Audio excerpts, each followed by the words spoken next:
ये सुंदर कांड में बहुत सुंदर वर्णन है। और आज 22 जनवरी भगवान श्री राम सिंहासनारूढ़ होंगे, सिंहासन पर विराजेंगे अयोध्या में। तो पहले हनुमान जी महाराज का दर्शन भक्त लोग करते हैं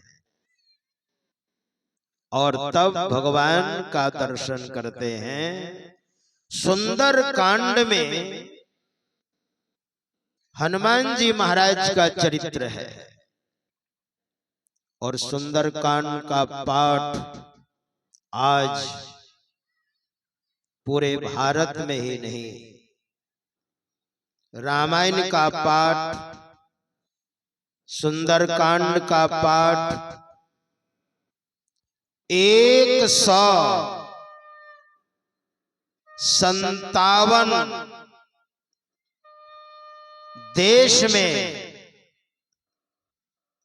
भगवान अपने स्थान में विराजेंगे। इस खुशी में लोग कार्यक्रम कर रहे हैं। इसलिए आइए हम सुंदर कांड की ओर अग्रसर होते हैं। और देखिए, हनुमान जी महाराज त्रेता के संत हैं। जैसे कलयुग में संत हुए ना, तो उसी तरह से त्रेता में हनुमान जी महाराज आए तो त्रेता के संत हैं हनुमान जी महाराज।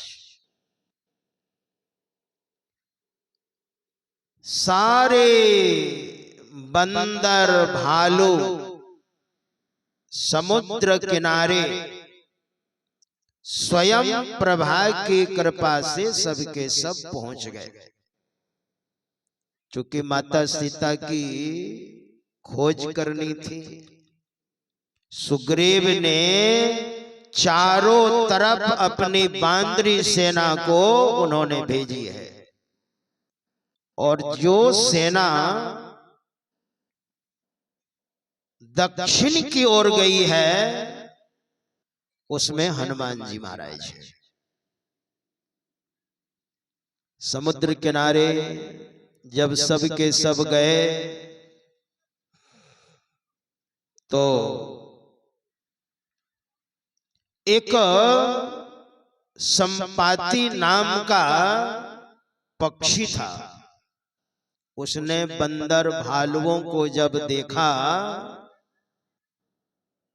तो उन्होंने परमात्मा को धन्यवाद दिया। हे परमात्मा, हे भगवान, आपने बड़ी कृपा की है। आज एक ही बार में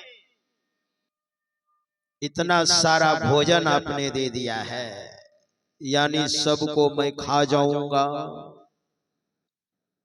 सेनापति थे अंगद, बाली का बेटा अंगद सेनापति थे वो।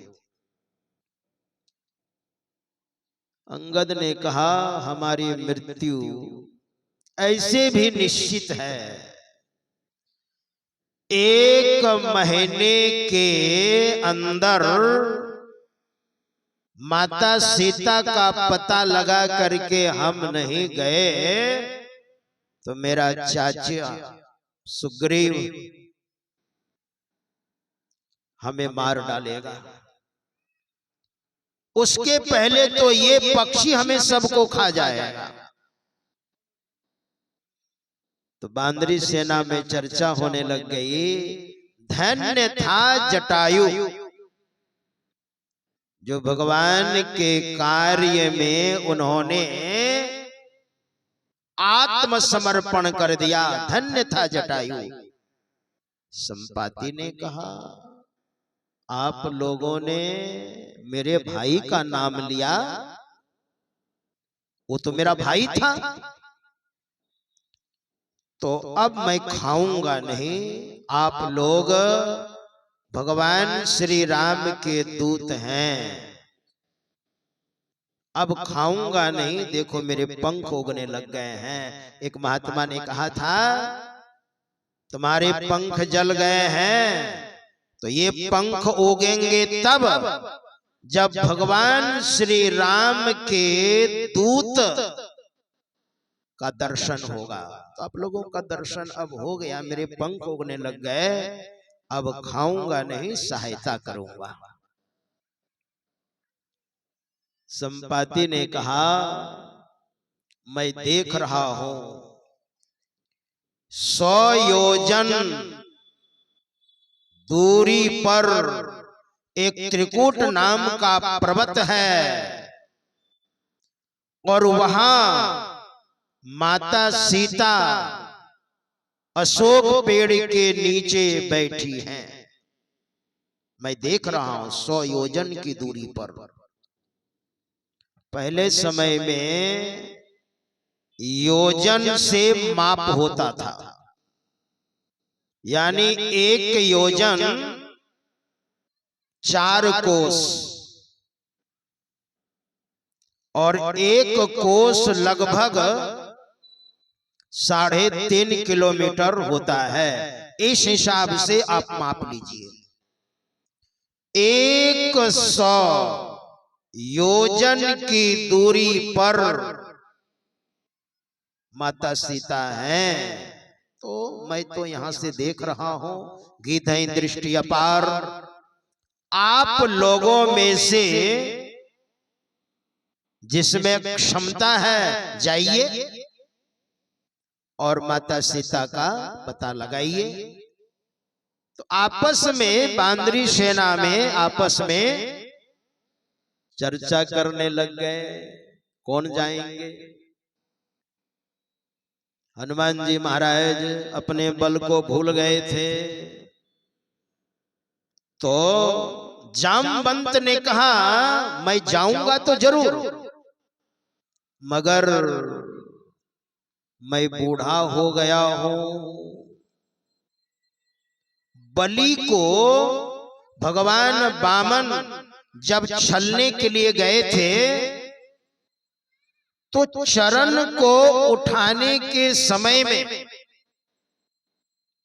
चरण को जो उठा रहे थे वामन भगवान, 3 पग भूमि बलि ने कहा था मैं दूंगा, और संकल्प भी किया था।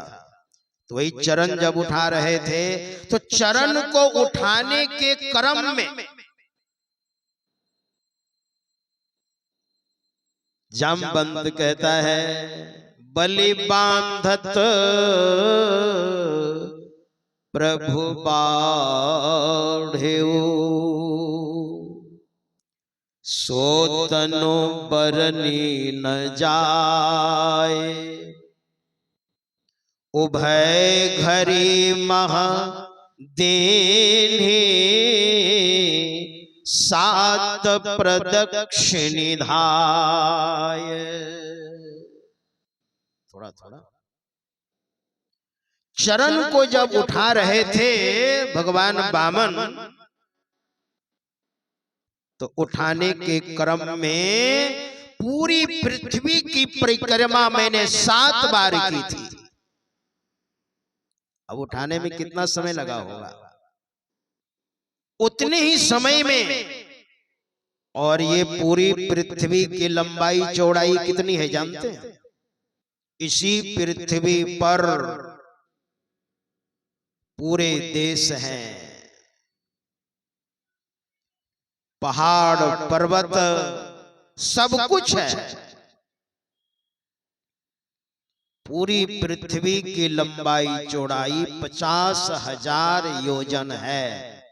योजन के बारे में मैंने अभी बताया आपको, एक योजन कितना होता है। पूरी पृथ्वी 50,000 योजन लंबाई चौड़ाई है। पूरी पृथ्वी की परिक्रमा मैंने 7 बार की थी, जब भगवान वामन चरण को उठा रहे थे बलि को छलने के लिए। अब तो मैं बूढ़ा हो गया हूं, अब तो मैं 90 योजन तक जा सकता हूं। तो अंगद ने कहा फिर फायदा क्या होगा, 10 योजन पहले ही समुद्र में डूब करके आप मर जाएंगे महाराज। अंगद ने कहा अंगद कहई जाऊं मैं पारा, जिय संशय कछु फिरती बारा। अंगद कहई जाऊं मैं पारा, जिय संशय कछु फिरती बारा।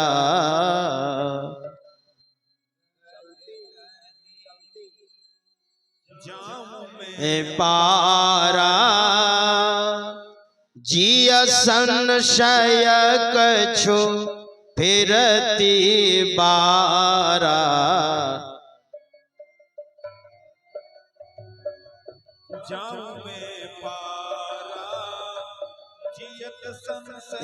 कछु फिरती बारा।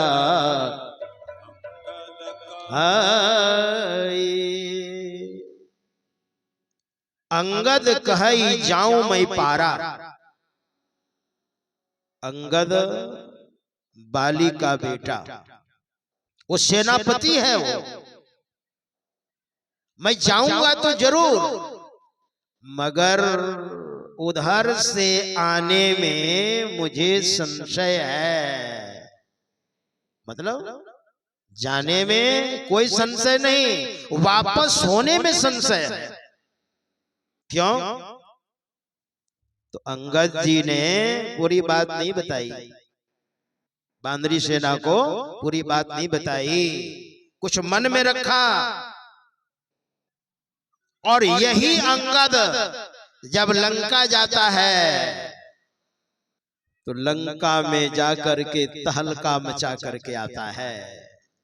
लेकिन अभी संशय क्यों है वापस होने में? अंगद और रावण के पुत्र अक्षय कुमार दोनों साथ साथ एक ही विद्यालय में पढ़ते थे, लेकिन अंगद बड़े नटखट थे। अक्षय कुमार को बीच बीच में चींटी काट लेता, अंगुली कर देता, कभी 2-4 थप्पड़ भी लगा देता। अक्षय कुमार डर के मारे कुछ नहीं कहता। क्यों जानते हैं? रावण से भी ज्यादा बलवान थे बाली, और बाली का बेटा अंगद नाम बाली कर बेटा। रावण के पास बहुत शक्ति थी, मगर बाली के सामने में नहीं। बाली ने भगवान ब्रह्मा जी से वरदान प्राप्त किया था। जब बाली ने तपस्या की और भगवान ब्रह्मा जी आए तो भगवान ब्रह्मा जी ने कहा वरदान मांगो। तो बाली ने कहा जो मेरे सामने में युद्ध करने के लिए आएगा उसकी आधी शक्ति मेरे पास आ जाए, और अपनी शक्ति तो है ही, इसलिए रावण भी डरता था। और रावण का बेटा अक्षय कुमार और बाली का बेटा अंगद इसलिए डर के मारे अक्षय कुमार अपने गुरु जी को नहीं कहते, लेकिन जब बहुत तंग हो गया, बार बार जब इसी तरह से परेशान करने लगा अंगद, तो गुरु जी से जाकर के कह दिया, गुरुदेव ये बहुत मुझे परेशान करता है। तो गुरु ने क्या कहा, ओ बहुत दिनों से, हाँ जी, कहा मैं जानता था। सुनो अंगद, जिस दिन अक्षय कुमार तुम्हें एक गुस्सा दे देगा ना, फिर तुम्हारा प्राणांत हो जाएगा।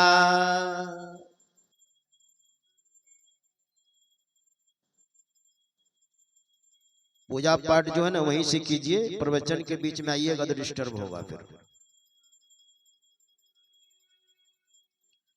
बोले सद्गुरुदेव भगवान की।